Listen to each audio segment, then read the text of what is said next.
E fique com a gente, que o programa hoje tá uma delícia. Sabe por quê? Sabe quem tá aí? Aquela aula, gente. Estão preparados para a aula? Já vai pegando caderno, caneta, porque hoje a gente vai anotar muita coisa. Mas o mais importante é prestar atenção.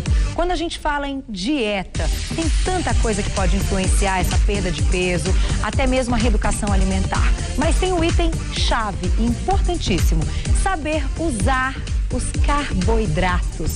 Porque os carboidratos têm índice glicêmico. Quer entender melhor essa história? Claro, quem vai contar tudo pra gente hoje é o Dr. Roberto Navarro, que é nutrólogo e clínico geral. Seja bem-vindo. Obrigado, Boa tarde, doutor. Boa tarde. Que bom que já é segunda-feira de novo, que você voltou, que é muito bom. A gente vai aprender muito hoje. Tomara.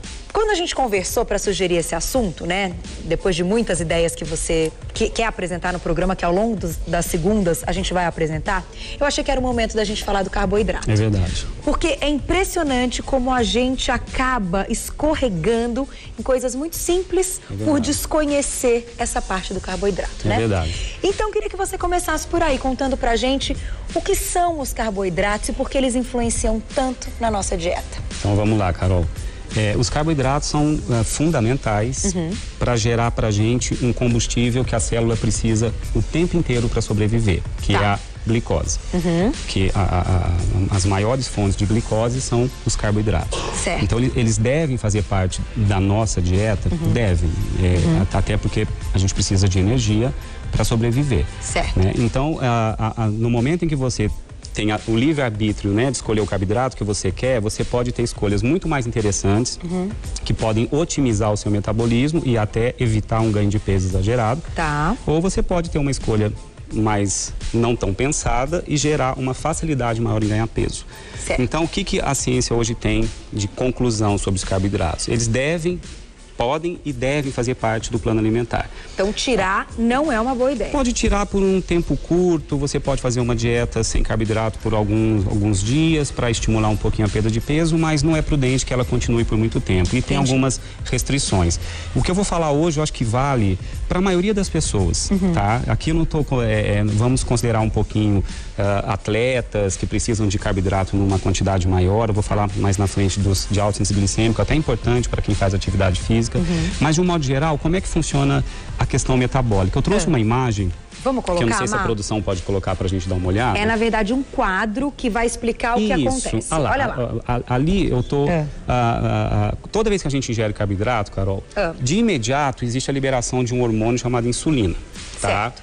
Por que é importante a ação da insulina? A insulina ela é importante para pegar a glicose que esse carboidrato te deu e destiná-la para algum lugar. Então a gente precisa de glicose o tempo inteiro, sem parar, nas nossas células. Principalmente as células do músculo, que são as que mais gastam energia, onde a gente está movimentando durante o dia, né? Tá. Enquanto você está em atividade. Então essa glicose só vai entrar para as células com a ação da insulina. Então eu trouxe ali uma pessoa se alimentando. A insulina é liberada pelo pâncreas, que é um órgãozinho que está verde ali.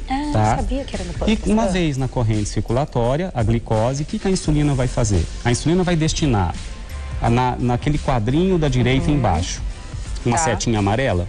Tô vendo. Então ali é para onde aonde a insulina vai jogar essa glicose. Tá. Para queimar o tempo inteiro e rápido nos músculos e em todas as células do corpo, tá? Não só músculo. Eu dei como exemplo o músculo, que é o órgão que mais gasta energia, juntamente com o cérebro. Eles não sobrevivem nem por segundo sem glicose. Energia. Tá. Somente o cérebro. O músculo ainda tem uma reserva. Então vamos lá. Um pouquinho dessa glicose, que não vai ser queimada naquele momento, o que o corpo faz? Ele precisa estocar um pouquinho para momentos de privação, quando você não está comendo.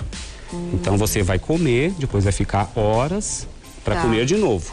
Nesse estado, entre as refeições, é que o corpo humano tem que ter uma reserva de glicose para não deixar a glicose ficar tão baixa no sangue. Porque senão a gente desmaiaria, teria hipoglicemia. Certo. Então o que a insulina faz? Que é isso então que acontece quando a pessoa tem hipoglicemia. Exatamente. Então o que a insulina faz? Reserva glicose em pequenos saquinhos, tá?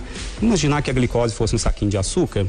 No supermercado não tem aqueles fardos com vários saquinhos dentro? Sim. Então aquilo ali para o corpo humano também é interessante. Se cria uma reserva chamada glicogênio, que saquinhos de glicose estocados e colocam um pouco no músculo também, para ele depois, se faltar um pouco de glicose, ele ter como sobreviver. E vai um pouquinho para o fígado também. Tá. Esses estoques de glicogênio duram pouco tempo, Carol. Eles só nos dão um equilíbrio na glicose quando está faltando no sangue por algumas horas. Por exemplo, quando você está dormindo à noite, durante todo o seu jejum do sono, quem mantém os níveis de glicose no sangue e você não tem hipoglicemia quando está dormindo são esses estoques de glicogênio. Quando você está também fazendo atividade física, que precisa um pouquinho mais, você tem essas reservas de glicogênio. Entendi. Só que se essas reservas, que não se somar toda essa reserva de glicogênio no corpo, não passa de 1 quilo, 1 quilo e pouco. Até 700 gramas o corpo consegue reservar desse glicogênio. Tá. Se passar do ponto, Carol, e ainda continuar persistindo muita glicose no sangue, para onde vai esse estoque para queimar aí muito depois? O corpo tem que estocar para momentos de privação de dias. Aí entra a gordura corporal. A insulina pega uma moléculazinha chamada glicerol, que vem da glicose, pega 3 moléculazinhas chamada ácido graxo, que vem da gordura que a gente comeu, e monta uma molécula chamada triglicérides e manda para dentro das células de gordura, para os adipócitos. Certo, então a gente vai fazer isso quando a quantidade já estiver esgotada. Já estiver exagerada. Se você já... exagerada. Você tem glicose que já está lá no músculo, já estão nas suas células trabalhando. E sobrou mais. Já tem o glicogênio para queimar daqui a pouquinho. Ainda está sobrando glicose, esse excesso vai para as células de gordura. Entendi. E por isso que a gente engorda. Forma então o triglicérides. Triglicérides, que é uma fonte de gordura. Que é o que a gente faz exame e identifica. Os triglicérides moram dentro das nossas células de gordura. E são fontes que nos deixam a gente falecer porque não come em um dia. Greve de fome não mata ninguém em 24 horas. Greve de fome só mata alguém depois de um bom tempo, por desnutrição. Porque a gente tem essa reserva de gordura. A reserva de gordura é para bem depois. O glicogênio para daqui a pouco e a glicose para agora, para o movimento que eu estou fazendo agora. Entendi. Então, quando a gente consome em excesso a quantidade de energia, de açúcar desses alimentos que são os carboidratos. Perfeito. Eles vão para a célula de gordura. Também, parte delas. É um lugar que não é necessário que... É necessário para a gente sobreviver, né? Nós mamíferos reservamos esse estoque para sobrevivência, sim. Mas não deveria ser exagerado. Entendi. Ninguém precisa estocar mais do que uma quantidade X. E quem destina tudo isso é a insulina. Então, o que a ciência entendeu? Depois de uma refeição que você escolhe o teu carboidrato, se esse carboidrato for digerido e absorvido muito rápido, a insulina vai ser liberada de maneira muito intensa, tá? E ela vai começar a destinar toda essa energia. Então, o excesso de insulina pós-refeição também predispõe ao aumento da gordura dentro das células de gordura, por excesso. Então, o que a gente pode fazer? Qual carboidrato é absorvido mais lento, mais devagar e libera menos insulina, e quais os que fazem ao contrário, são absorvidos muito rápidos e liberam insulina excessivamente. E se passou a chamar essa capacidade dos carboidratos nessa questão, classificando o carboidrato por um número chamado índice glicêmico dos carboidratos, que é um número que varia de 1 a um pouco mais de 100, 120 é o máximo, 110. O que esse número significa? Quanto maior for o índice, mais esse carboidrato estimula a insulina. Menos interessante ele é para quem não quer ter muita reserva. De gordura, principalmente. Os carboidratos com índice glicêmico acima de 70, de 70 para mais, são considerados altos índices glicêmicos. De 55 a 69, médio índice glicêmico. De 55 para baixo, baixo índice glicêmico. Os carboidratos de alto índice glicêmico não são problemáticos pós-atividade física, onde você esgotou suas reservas de glicogênio, porque você teve que ter uma energia extra para fazer a sua atividade física, e depois o corpo tem que recompor isso aí, para você não deixar de ter essa reserva para uma atividade futura, para uma ginástica futura. Mas consumir um carboidrato de alto índice glicêmico num pós-treino? Pós-treino não tem problema. Não tem problema. Para quem gasta no treino, tá, Carol? Não tô falando aquela corridinha de 5 minutos na esteira, não. É uma atividade física, onde envolve, às vezes, também um pouco de esforço de musculação, de aeróbica, né? Também, esteira. O de alto glicêmico não tem problema. Agora, eu imagino que isso é uma exceção, né, Carol? Quem são os que fazem atividade física no Brasil? Né? Tem uma estatística bem preocupante. Tem uma estatística? Que 20%, no máximo 30% dos brasileiros estão fazendo atividade física. 70% está sedentário. 70% não. Então, do que eu vou falar aqui, provavelmente vai servir para a maioria. Quem está gordinho, sedentário, preste atenção na questão do índice glicêmico, que vocês podem ter uma dica muito interessante. E o resultado vai ser bem melhor, né? Bem melhor. Então, vou fazer o seguinte, doutor, eu vou dar um recadinho, já volto. Tá. Que aí a gente vai começar a apresentar, então, os alimentos com baixo índice glicêmico. Eu queria que você contasse também daqui a pouquinho o que acontece no organismo de uma pessoa que tem diabetes. Perfeito. Que isso também pode ser um impasse para quem precisa perder peso, até porque já está com problemas mais sérios de saúde, né? Entendi. Então, já volto. Um minutinho, porque estávamos falando com o Dr. Roberto Navarro um assunto importantíssimo. Para potencializar a sua dieta, você tem que conhecer os carboidratos, entender um pouquinho o índice glicêmico dos carboidratos, que foi isso que o Dr. Roberto Navarro explicou. O que acontece no nosso organismo quando a gente ingere um carboidrato. E aí eu deixei a seguinte questão. No corpo de uma pessoa que tem diabetes, como funciona o organismo de uma pessoa que tem diabetes quando ela consome o carboidrato? O diabético, Carol, o primeiro passo para chegar ao diabetes é um quadro chamado resistência à insulina. Tá. Que é por uma liberação constante e excessiva de insulina, frequentemente, que pode predispor a pessoa a ter um ganho de peso. Estou falando do diabético do tipo 2, tá, Carol? Que é aquele que hoje é o que mais está frequente. São os adultos que estão ficando gordinhos, aumentam a barriga. Esse excesso de gordura que eu falei que a insulina joga nos tecidos de gordura, se acumularem na barriga, na região abdominal, e isso extrapolar uma certa quantidade, passa a ser formado um grupo de substâncias chamadas citocinas pró-inflamatórias que vão dificultar a insulina a acoplar nos receptores que tem que estar livres nas células. Entendi. Então a insulina ela tem que pegar a glicose, acoplar em receptor e jogar para dentro da célula. O que é resistência à insulina? Quando esse receptor está fechado e a insulina não consegue acoplar. Se não consegue acoplar, para onde vai essa glicose? Vai ficar circulando no sangue. Aí você vai medir o seu exame de sangue, vai estar lá uma glicose acima de 120, acima de 130, aí você já é um diabético. Entendi. Agora, no início da resistência à insulina, Carol, que a sua glicose ainda está normal, mas a sua insulina está alta no teu sangue, isso os exames detectam, isso a gente chama de resistência à insulina, inicialmente, é reversível.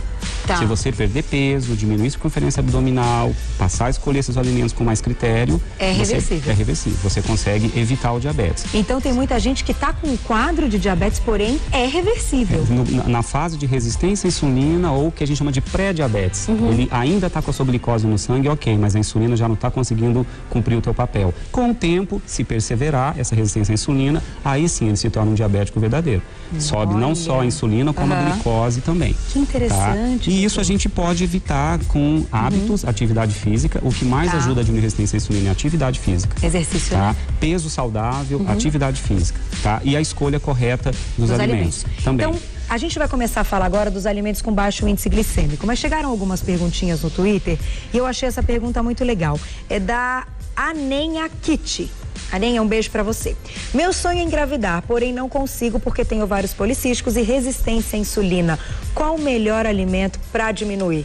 Então vai entrar no nosso assunto de agora. É uma coisa que tá ligada à outra, né? A gente vai falar de vários policísticos amanhã, né? Mas eu acho que o assunto da alimentação também acaba interferindo, né? O ovário policístico desencadeia também resistência à insulina, por isso que ela falou.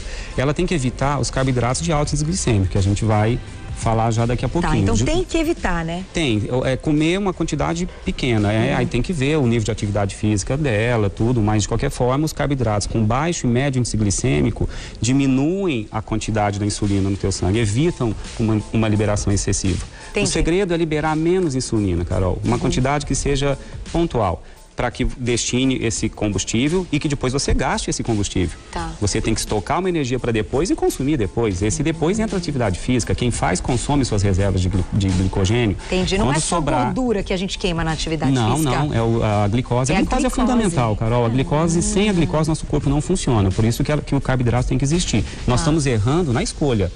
Na dieta ocidental, a gente passou a ingerir muitos açúcares doces refinados. É isso que está trazendo problema. Mas o carboidrato em si, ele é um alimento saudável, se colhê-los em quantidades adequadas. Quanto cada um precisa é individual. Os carboidratos de baixo índice glicêmico... estão aqui, vamos lá. são aqueles que a digestão é mais lenta, a absorção é um pouquinho mais devagar. Certo. Tá? Então, por exemplo, os vegetais folhosos, né? Tá? Tem aqui alface, temos aqui alguns legumes. A cenoura é baixa? A cenoura tem baixo índice glicêmico ou até médio quando crua. Uma dica interessante, Carol. Legal. O alimento cru sempre tem um índice glicêmico menor em relação ao seu similar cozido. Então, a cenoura cozida facilita o processo de digestão. Ele já vai com parcialmente o cozimento quebra as moléculas de glicose com mais facilidade. Então, o corpo não precisa entrar nesse processo. Tá. Então, a cenoura cozida tem um índice glicêmico um pouco maior, mas mesmo assim chega a ser médio, não chega a ser alto o índice glicêmico. Eu tinha essa dúvida, eu sempre achei que a cenoura tinha um índice glicêmico alto. Por exemplo, uma fruta, a laranja, que está aqui, tá, que tem índice glicêmico médio, ó. A laranja, ela tá aqui, ó. Só a laranja. Então, sem ser o suco, isso. só a laranja. A laranja em si, ela é uma fruta de índice glicêmico médio, tá? Mas o suco da laranja que eu coloquei aqui do lado, tá? Torna o índice glicêmico maior, porque você tem um volume maior da laranja. Tá? E quando você chupa a laranja e mastiga um pouco do bagaço, a fibra que acompanha a fruta sempre faz a absorção ser mais lenta, Carol. Entendi. Então, comer a fruta com a casca, uma maçã, por exemplo, é mais interessante do que tomar o suco da maçã. Entendi. Então, a fibra presente no alimento, todos os alimentos que eu vou mostrar aqui são fontes generosas de fibras, sempre interessante para diminuir a velocidade da absorção do carboidrato. Entendi. Fibra é sempre importante. Então, tá tudo relacionado também à maneira que a gente vai consumir esses legumes e as frutas. Sim, os crus. O suco sempre vai ter um índice glicêmico mais alto. Sempre mais alto, sem dúvida, sempre mais alto, comparado com a fruta em si isolada. Então, vou fazer o seguinte, doutor. Paramos nessa primeira parte. Tá. Vamos retomar. Daqui a pouquinho, doutor Roberto Navarro volta com índice glicêmico dos alimentos, os baixos, os médios e os mais altos. As dúvidas, eu vi que chegaram várias dúvidas aqui no meu Twitter, a gente vai falar delas daqui a pouquinho. E conversar também como a gente pode colocar, doutor, na nossa dieta quando a gente acabar escorregando, Temos dias aí que a gente acaba escorregando um pouquinho, final de semana, por exemplo. Verdade. Se tem alguma dica que pode melhorar esse índice glicêmico quando nós comemos uma massinha, por exemplo, uma massa recheada, uma massa refinada, ou quando a gente come um docinho. Tá bom? Vamos Combinado? Daqui a pouquinho, então, você volta com essa. Um agradecimento muito legal, doutor Roberto Navarro, que é o Twitter dele. Agora o doutor Roberto tem um Twitter para falar com a gente também ao vivo, que é o @ClínicaRoberto. Quer entrar em contato com ele, você pode conversar pelo Twitter também, @ClínicaRoberto. E daqui a pouquinho a gente volta para conversar mais sobre esses alimentos. Obrigada pelo nosso primeiro momento, até daqui a pouquinho. Obrigado a você.